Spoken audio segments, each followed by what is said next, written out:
بسم اللہ الرحمن الرحیم۔ امریکہ کی دریافت نئے یروشلم کی طرف۔ امریکہ میں یہودیوں کی تاریخ کا آغاز کرسٹوفر کولمبس سے ہوتا ہے۔ یہودیوں نے سقوط غرناطہ سے پہلے ہی خطرے کی بو سونگھ لی تھی اور انہیں احساس ہو گیا تھا کہ مسلمانوں کا سایہ ہٹنے کے بعد عیسائی ان کی بوٹیاں کچر کچر کر کے نوچیں گے۔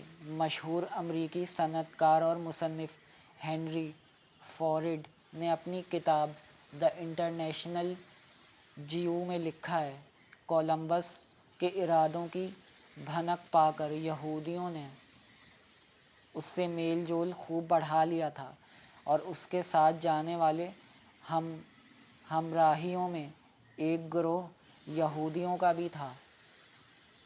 اندلس کے مشہور یہودی عالم اور شاعر یہودا ہیلوی نے بدنام زمانہ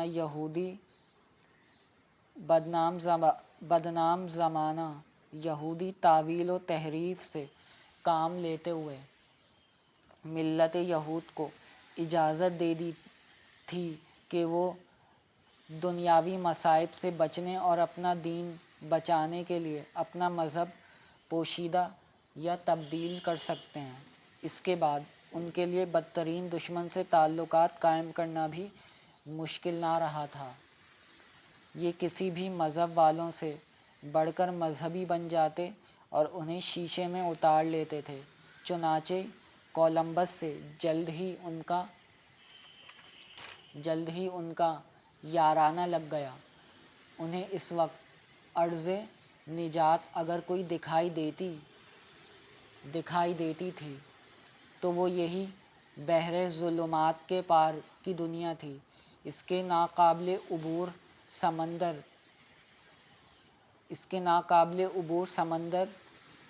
کے اس طرف کی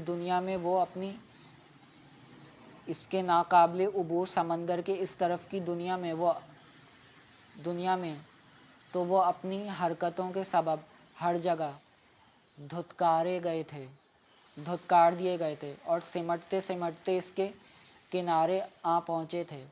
تاریخ کی کتابوں میں کئی شواہد ایسے ملتے ہیں جن سے معلوم ہوتا ہے کہ یہودیوں کو اس بحری مہم میں، جو سقوط غرناطہ کے بعد مسلمانوں کے بحری تجربات سے فائدہ اٹھا کر روانہ ہو رہی تھی، خصوصی دلچسپی تھی۔